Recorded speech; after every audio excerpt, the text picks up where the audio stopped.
What is going on, YouTube? PPS here, YouTube play of the daytime, coming at you guys.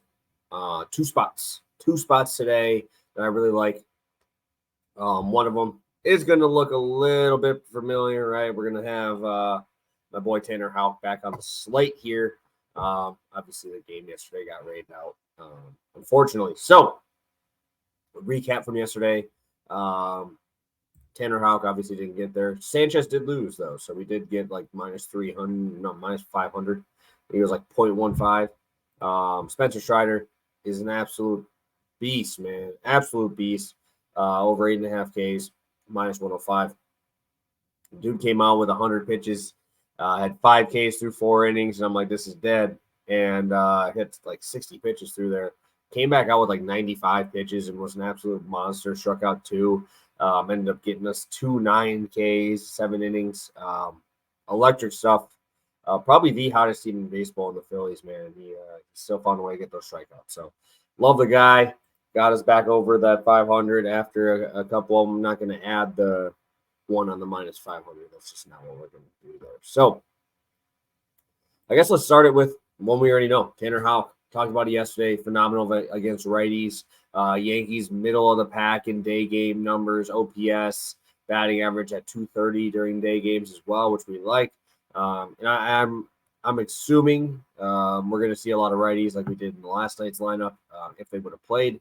And when you're in Boston, you definitely want to have those numbers pretty low in the power department, right? And that's what Tanner Houck does have. He has a 380 xFIP, 2 righties, 0.2 home runs per 9, which is obviously phenomenal.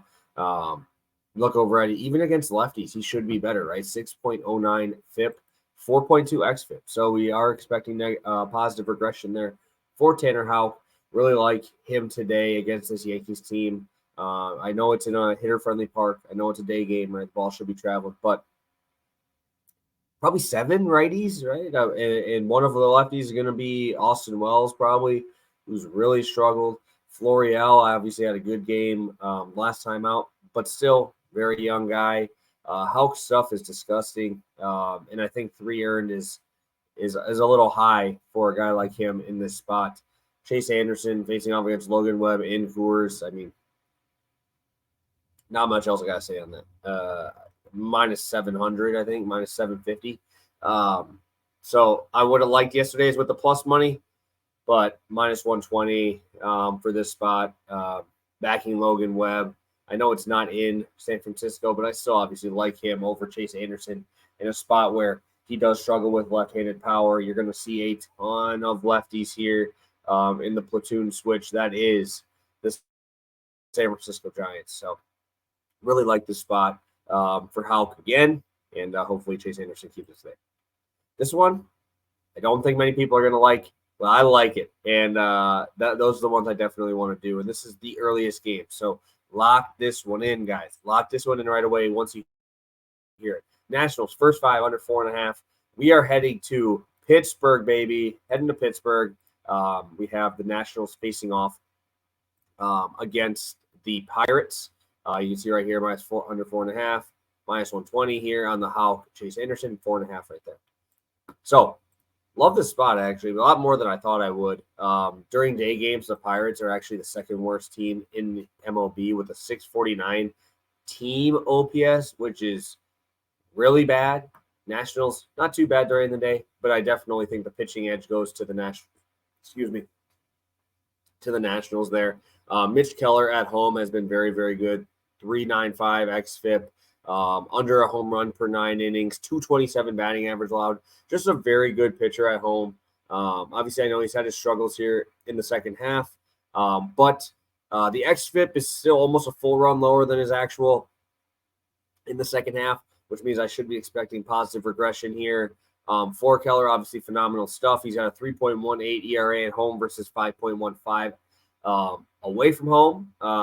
Really doesn't have too much issues with power, but if it was going to be a side, it's lefties. 450 slug versus 360 so far this year. 14 homers in 88 innings. So I mean, this dude is a workhorse. You expect to see the home run number, 174 innings pitched this year, only 22 homers. So we like having him in a pitcher's park as well. Really the left-handed power here. I mean, maybe Kiebert, right? Maybe CJ Abrams, even though he's more of a speed guy.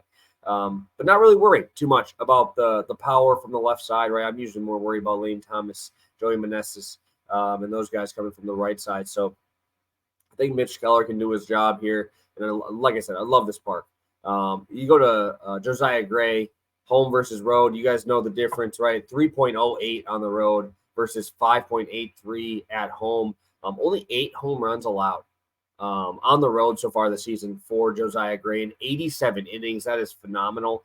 Obviously, another spot here where it has struggled in the second half a little bit, but I don't think that's indicative of what he's going to do today. I really like his road numbers here, and I also really like just the ability to limit power on the road. That's my biggest thing, and that's what Josiah gets in trouble with, is those big crooked number innings, right? And that's what happened last year. You know, everybody wants to talk about when he faced the Braves and they're just hitting bombs off him, but it was because he was walking guys, right? That was his issue. He walked guys, gave up 1 hit, and it would give up 2 runs, right? On the road this season, when you go into his walk numbers, not terrible, not great. 40 walks in 87 and 2/3 innings, sitting around a 10% walk rate, which is significantly better than where he is at home with 14% there. But I really do expect a nice outing here from Josiah Gray. And so far this year, he does have a pretty decent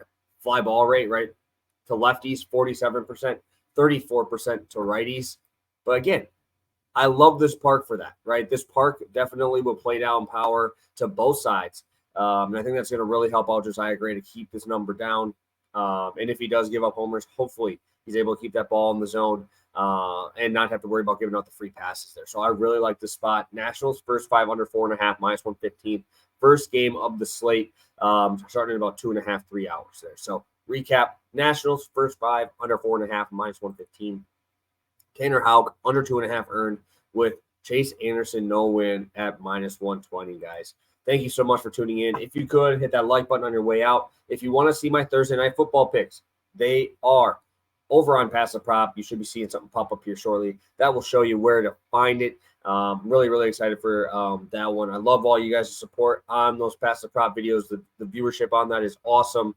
And hopefully we can continue to grow the channel and continue to give you guys some winners. So thank you guys so much. Have a great rest of your day, and we will end up talking to you tomorrow live for Pass the Prop Friday edition with our full round of NFL plays there. So have a good one, guys. Best of luck today.